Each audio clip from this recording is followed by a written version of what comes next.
The auditorium smelled faintly of polished wood and old velvet. Golden lights hung low over the stage, casting a warm glow on the black Steinway grand piano that stood in the center like a throne waiting to be claimed. Rows of parents and students, dressed in expensive coats and tailored uniforms, filled the seats with a hum of hushed chatter. The air carried the weight of expectation. For most of the children here, the scholarship audition was a stepping stone, a formality for families who already had influence and means. But for one girl, it was everything. The double doors creaked open. Amara Johnson stepped inside, clutching the strap of her faded backpack. Her dress, a simple hand-me-down of pale blue cotton, wrinkled from the long subway ride, stood in sharp contrast to the polished outfits around her. A ripple of whispers moved through the crowd, as if her very presence had disturbed the order of things.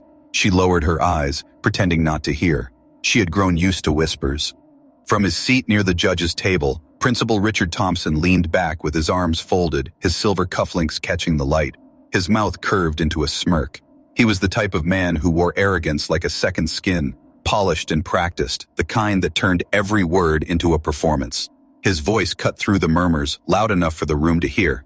"If she plays piano," he said with a laugh that echoed against the walls, "I quit." The laughter spread quickly, bouncing from seat to seat, until it filled the room like a cruel choir. A boy in the second row chuckled into his hands. A mother shook her head, whispering to another parent. Even a few of the faculty members gave tight, uncomfortable smiles, unwilling to challenge their superior. Amara froze in the aisle. Her hands tightened around the strap of her backpack until her knuckles turned white. Her heart thudded so loudly she wondered if anyone else could hear it. She wanted to vanish, to fold herself into nothing. But there it was, that laughter, that sting. She forced herself to breathe. Her grandmother's words rose in her memory like a quiet song. "Baby, you don't need their permission. You just play your truth. Let them laugh now. They'll stop soon enough." Amara lifted her chin, just barely, and took another step forward. Her shoes tapped softly against the wooden floor, out of rhythm with the echo of Thompson's laugh still lingering in the air. She felt hundreds of eyes on her, some curious, some mocking. A few, just a few, quietly hopeful. She climbed the steps to the stage. The Steinway gleamed under the spotlight, its polished surface reflecting her small figure back at her. She swallowed hard, the lump in her throat refusing to move. The bench looked too big, the keys too many, the silence too heavy. Behind her, Thompson whispered to a colleague, loud enough to be heard, "This should be entertaining." Amara sat down slowly, placing her backpack at her feet. She smoothed her dress, as if neatness could disguise the truth of where she came from. Her hands hovered above the keys, trembling slightly. The audience leaned in. Could she really belong here? Could a girl from the Bronx who had practiced on a broken keyboard with 3 missing keys dare to claim this moment in front of the elite? The room went still, waiting, and though her hands shook, her eyes began to steady. Somewhere deep inside, under all the fear and all the laughter, something stirred, a fire that no mocking laugh could put out. The suspense clung to the air, unbroken, as if the next sound, the very first note, might change everything. The silence stretched, thick and suffocating, wrapping itself around Amara like a heavy cloak. From the stage, she could hear the faint creak of chairs, the rustle of papers, the impatient cough of a parent. Every sound reminded her she did not belong in this world of polished shoes and gleaming pearls. She let her gaze drift for a moment beyond the Steinway's glossy black surface, out into the auditorium, where faces swam together in a blur. Some smirked, waiting for her humiliation. Others whispered behind carefully manicured hands. A few looked at her with pity, which somehow felt worse. Pity didn't see her strength. Pity saw weakness dressed up as courage. She gripped the edge of the piano bench until her fingertips burned. In her chest, her heart pounded with such force she wondered if the sound might drown out everything else. And then, as if summoned by the beating of her own pulse, came a memory. Her grandmother's living room, the smell of collard greens simmering on the stove, the cracked keyboard in the corner, missing 3 keys and held together with duct tape. Donna Mae's voice drifting from the kitchen, worn but strong. "You don't need the world's permission, baby. You just need your truth. Every note you play, you tell them who you are." Amara blinked back, the sting in her eyes. She could almost hear Donna Mae humming one of those old gospel tunes, the ones she said came from survival. Her grandmother had survived plenty. Poverty, loss, raising Amara after her father disappeared and her mother was pulled into endless shifts at the hospital. Survival was the rhythm of their home, and the music was the only thing that ever broke through it. A murmur from the front row pulled her back to the present. Principal Thompson leaned toward another judge, smirking as if he were already rehearsing the story he would tell later. How a foolish little girl in bar asked herself trying to sit among the gifted. His arrogance filled the room like a stench. Amara's throat tightened, but she did not let her hands fall. She pressed them gently onto the keys, not to play, not yet, but to remind herself that this instrument, for all its size and shine, was no different from the broken keyboard back home. Black and white, sound and silence, nothing more. The whispers seemed to grow louder, but so did the fire inside her chest. Fear clawed at her, yes, but behind the fear was something stronger, defiance. She was 12 years old, wearing a thrift store dress, and sitting in a hall built for the children of the rich. Everything about this place told her she should not be here, yet here she was. The air thickened with anticipation. Parents shifted forward in their seats. One boy, her age, raised his phone ever so slightly, as if sensing something worth recording might happen. Amara drew in a deep breath. She closed her eyes, shutting out the stares, the whispers, the principal's poisonous laughter that still lingered in the air. All that remained was her grandmother's voice, echoing steady and sure. "Play your truth, Amara. Play it so loud they can't laugh anymore." Her fingers curved, hovering over the keys. She was still a shy girl from the Bronx, but in this moment, something in her posture shifted. The audience couldn't name it yet, but they felt it. The girl they had laughed at was about to speak in a language none of them expected, and as the suspense wrapped around the room, holding every heart hostage, she prepared to strike the first note. Her fingers touched the keys with a tremor so light it could have been mistaken for hesitation. The auditorium leaned in, waiting for the stumble, the sour note, the proof that Principal Thompson's cruel laughter had been justified. The silence stretched, so heavy it felt alive. Then, she pressed down. The first note rang out like a bell cutting through fog. It wasn't timid. It wasn't shaky. It was bold, resonant, alive. The Steinway's voice filled every corner of the room, commanding the audience to listen. Heads lifted, whispers fell silent. Even the principal's smug grin faltered, just for a fraction of a second.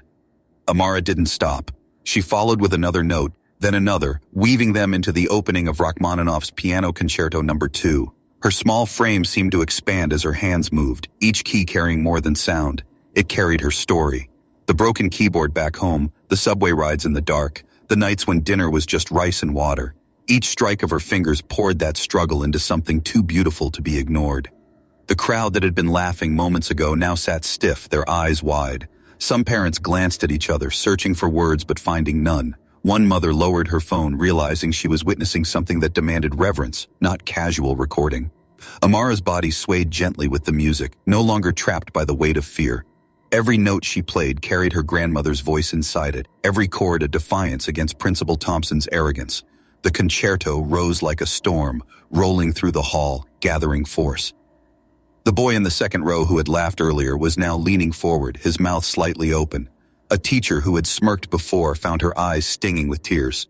Thompson, for the first time that afternoon, shifted uncomfortably in his chair. Amara's hands moved stir, confident now, her posture no longer timid but regal. It was as if the piano had been waiting for her all along, the keys yielding to her touch like old friends reunited. She was not just playing music, she was rewriting the room's memory of her. The shy girl in the thrift store dress was gone. What stood in her place was something untouchable, undeniable. And yet, beneath the awe, suspense still lingered. Would she falter under the weight of such a difficult piece? Would the mocking laughter return if her hands slipped? The audience sat on edge, every breath tied to the movement of her fingers. Then came the crescendo. Her tiny frame leaned into the keys, and the sound that burst forth was raw, unrestrained, devastatingly beautiful. The kind of sound that cut through pride, prejudice, and doubt. When the final notes of the passage rang out, the audience did not clap. They could not. They sat frozen, stunned into silence. For a long heartbeat, the only sound was Amara's steady breathing, her hands still hovering above the keys, ready to strike again. The silence after her playing was louder than the laughter had been. Principal Thompson's hand, once clenched smugly on the arm of his chair, now twitched, his jaw set tight. He had promised the whole auditorium he would quit if she played. And now, before his very eyes, she had not only played, she had conquered. But Amara wasn't finished. She lifted her hands again, and the room leaned forward, caught between disbelief and awe, knowing the girl they had dismissed was only just beginning to show them who she truly was. The second movement began, and something inside Amara shifted. The notes weren't just music anymore. They were breath, heartbeat, defiance. Her hands no longer trembled. They commanded. The piano became her voice, and with each phrase, she told the room a story no words could ever capture. Her back straightened, her shoulders loosened. She was no longer a girl in a faded dress, no longer the target of whispers and laughter.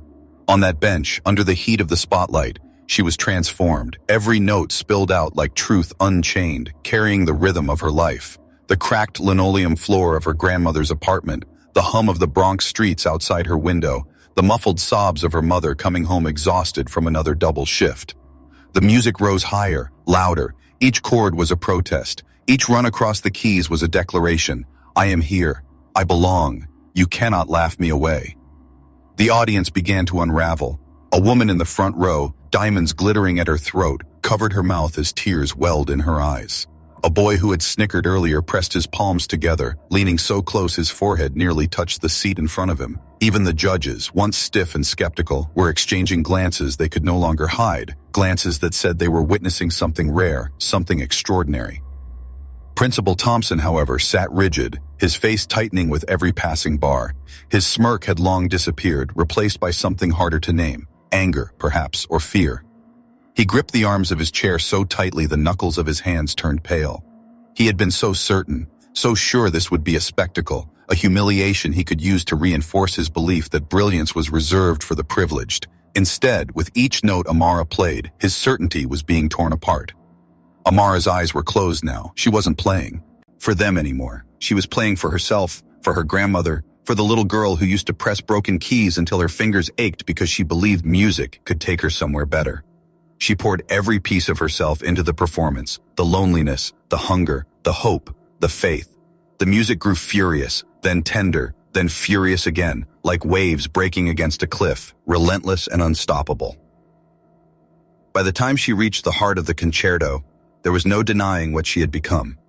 She wasn't just a child auditioning for a scholarship. She wasn't even just a pianist. She was a storm.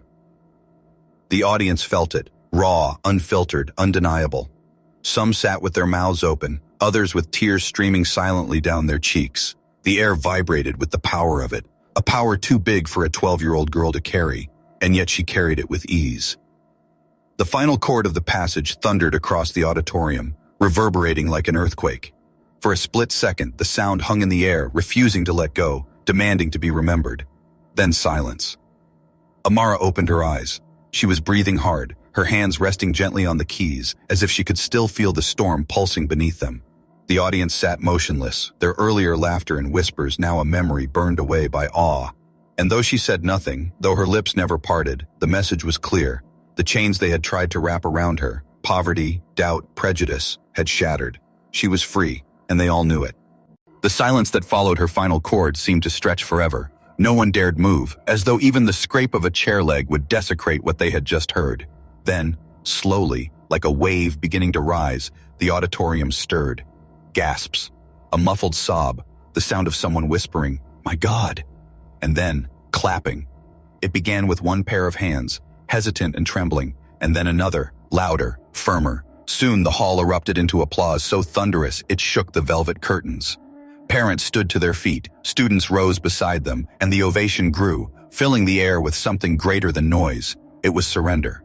But Amara didn't bow, not yet. She sat still, her chest rising and falling as she tried to catch her breath, her small hands still resting gently on the Steinway. She wasn't ready to return to being ordinary, not when, for the first time, they had seen her for who she truly was. In the second row, a boy who had laughed earlier had tears clinging to his lashes. His phone, held at a shaky angle, was still recording. He hadn't meant to film anything meaningful. He had expected a disaster, something to mock. Instead, his video captured the unthinkable, a 12-year-old girl transforming an auditorium full of skeptics into witnesses of something divine. By the time Amara finally rose and gave a shy, almost uncertain bow, the recording was already making its way across screens. Within minutes, it left the walls of the academy and began flooding phones and timelines, carried by captions like, "She silenced them with a single note," and "You have to see this girl play." In the lobby, as parents gathered coats and whispered about what they had just seen, The video was already climbing. Teachers who had once looked at her with doubt now scrolled through their phones in disbelief, realizing that the world outside was about to know her name, Princeton. Paul Thompson remained in his chair long after the applause had ended. His face was rigid, his jaw locked. Around him, the ovation echoed, the board members whispering among themselves, eyes darting toward him with expressions that were no longer deferential but sharp, questioning. His words, "If she plays piano, I quit," were already being repeated, quoted, paired with the undeniable evidence of her brilliance. The walls that had once protected his arrogance were crumbling. Amara, meanwhile, slipped quietly off stage. She didn't seek the spotlight. She didn't need it. The sound of the ovation followed her down the corridor, wrapping around her like a cloak. She clutched her backpack to her chest, blinking back tears that refused to fall. For the first time in her life, the world had listened without laughing. Across the city, across the country, and soon across the globe, screens lit up with her image. A small black girl in a faded blue dress, her eyes closed, her hands commanding a Steinway like she had been born for it. And as the video went viral, the story of her playing stopped being just about an audition. It became something bigger, something unstoppable. What began as one laugh in a crowded room was now unraveling into a reckoning that neither Principal Thompson nor anyone else could contain. Amara Johnson's truth had escaped the auditorium and the world was listening. The video spread faster than wildfire. By nightfall, it wasn't just the Academy's parents and students sharing it. It had leapt onto social media platforms, picked up by strangers who didn't know Amara's name but couldn't stop replaying the moment. A caption that began trending read, "The principal laughed, then she played." Clips of Thompson's booming voice, "If she plays piano, I quit," were cut together with Amara's flawless performance. The contrast was brutal. His arrogance echoed, "Follow," and by her brilliance silencing him. Comment sections swarmed with outrage and awe. "Who is this girl?" strangers asked. "Give her everything she deserves, and just as quickly. That principal should resign in shame." Inside his office, Principal Thompson sat hunched over his desk, his computer screen glowing with videos he wished didn't exist. His face, smug and laughing, was everywhere. His name was trending, but not for the prestige he had built his career upon. Donors were calling, board members were emailing, parents were demanding answers. His carefully cultivated reputation was unraveling, thread by thread, and there was nothing he could do to stop it. At the Academy the next morning, the atmosphere was electric. Students whispered in the halls, clutching their phones, watching Amara's video over and over again. For the first time, she walked through the corridors not as the outsider in a thrift store dress, but as the girl everyone had seen conquer a Steinway. Yet Amara kept her eyes low, her steps careful. Fame, if that's what this was, felt foreign, almost frightening. In the teacher's lounge, the staff spoke in hushed tones. Some expressed guilt for ever doubting her. Others admitted shamefully that they had laughed along with Thompson. "She's the most talented student we've ever seen," one teacher whispered, "and she almost never got the chance because of him." The board convened an emergency meeting that week. Clips of Amara's performance played on a projector, her name spoken with reverence. Thompson sat at the far end of the table, his face stony as the board chair read aloud the furious letters from parents. "We cannot," the chair said firmly, "associate this academy with arrogance and prejudice. Her playing has elevated us. His words have shamed us." For the first time in his long career, Thompson had no clever rebuttal, no commanding presence to hide behind. The very arrogance that once made him untouchable had become his downfall. The promise he had made so publicly, meant to humiliate a child, had returned to destroy him. Outside those walls, the ovation had not faded. Amara's name was being spoken on morning news shows, on radio programs, in online forums dedicated to music. Her performance was being studied, replayed, slowed down, frame by pianists who marveled at the way her hands, so small, so young, commanded Rachmaninoff with a maturity beyond her years. And in every conversation, one truth kept rising. Amara Johnson was undeniable. Thompson's collapse was not immediate, but it was inevitable. Donors withdrew support until he stepped down. Parents threatened to pull their children from the school unless he resigned. And when he finally did, it was not with the grace of a respected principal, but with the bitter silence of a man who had been broken by his own pride. Meanwhile, Amara's journey was only beginning. She had silenced a room, humbled an institution, and now, unknowingly, she was standing at the edge of something much greater. The world outside the academy no longer saw Amara Johnson as just a scholarship hopeful. Overnight, she had become a symbol, a reminder that brilliance could rise from anywhere, that talent could not be confined by wealth or privilege. Television hosts replayed the video, their voices filled with awe. Music critics wrote columns marveling at her natural command of Rachmaninoff, insisting they had never witnessed such artistry from someone so young. The video climbed past 1 million views, then 2, then 5. Headlines called her the Bronx prodigy and the girl who silenced arrogance with a piano. But to Amara, life still felt the same in many ways. She still woke up in her grandmother's small apartment, still helped wash the dishes, still rode the subway that rattled and screeched. Yet something in her had shifted. When she looked in the mirror, she no longer saw only the shaggy girl in hand-me-down clothes. She saw a musician, a force, someone who had made an entire world listen.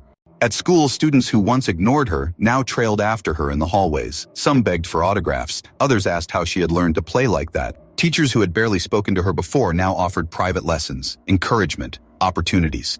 The same corridors that had once echoed with whispers of doubt now buzzed with admiration. Still, Amara carried herself with quiet humility. She did not gloat. She did not remind them of their laughter. She let her music speak for her, just as her grandmother had taught her.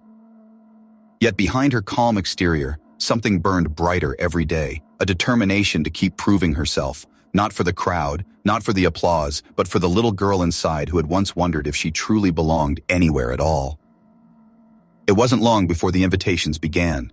Local concert halls reached out, asking her to perform. Community centers wanted her to inspire their youth. Even orchestras, skeptical at first, began murmuring her name, discussing whether a 12-year-old could possibly hold her own alongside seasoned professionals. One evening, Amara sat with her grandmother at the small kitchen table. Donna Mae's hands, worn and calloused from years of work, held her granddaughter's gently. "Baby," she whispered, her voice thick with pride. "The Lord done put something in you that nobody can take away. You hear me? Nobody. Not the laughter, not the doubt, not even this whole world when it tries to tell you no. You've already proved them wrong." Amara's eyes shone with unshed tears. She nodded, her heart swelling. She had never wanted fame. What she wanted was something deeper, to play, to be heard, to show the world that even a girl from the Bronx could create something beautiful enough to silence cruelty. But the world was not finished with her yet. Behind the applause, beyond the invitations, larger forces were moving. Powerful people were watching, some with admiration, some with envy, and some with the hunger to control her rising star. Amara was no longer just a girl who had silenced a room. She was becoming something more, a legend in the making. And with legends came storms she had never imagined. The stage she had once feared was no longer the limit. It was only the beginning. The weeks that followed felt like a dream spun too quickly for Amara to catch. Reporters came to the academy gates holding microphones and cameras, calling her name. Invitations stacked in neat piles on Principal Thompson's abandoned desk. Though now the office was temporarily closed, the door locked, the man himself vanished into shame. Amara, however, couldn't vanish. Her life was changing too fast. She sat at the kitchen table in the Bronx, her grandmother's chipped teacups set neatly between them, as her mother read through a letter on crisp cream paper. "Carnegie Hall," her mother whispered, her voice trembling with disbelief. "They want you to perform at Carnegie Hall." The words hung in the air like something too sacred to touch. Amara lowered her gaze. She wanted to be happy. She was happy. But the attention came with shadows. At school, whispers had changed, yes, but not all of them were kind. Some classmates now called her the chosen one. Others sneered that she was just lucky, that the video had done more for her than her talent. Jealousy, sharpened and bitter, lurked in corners where laughter used to hide. Worse still were the strangers, grown adults with flashing smiles who approached her mother after auditions, offering business cards, promising contracts, money, futures paved with gold.